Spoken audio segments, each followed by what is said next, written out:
కేవలం తెలంగాణ రాష్ట్రం, దానికి ప్రధాన కారణం మేమందరం కూడా ఇక్కడ ఉన్నటువంటి వాళ్ళందరం కూడా.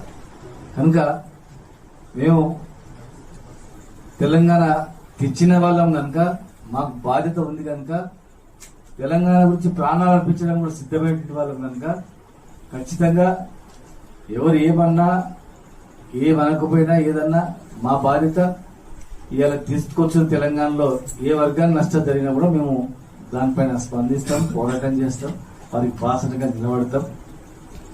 ఇంత కష్టపడి తెలంగాణ తెచ్చుకున్న తర్వాత ఏ ఒక్క అంశంలో వెనకడుగు వేసినా కూడా అన్యాయం జరుగుతున్నప్పుడు మేము ఊరుకునేది లేదు.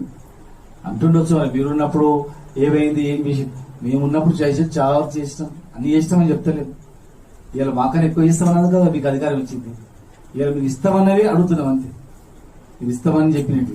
ప్లస్ ఉద్యోగులను అవమానపరచకుంటే కూడా ఇంకా కొంత సమయం ఇచ్చేవాళ్ళేమేమో.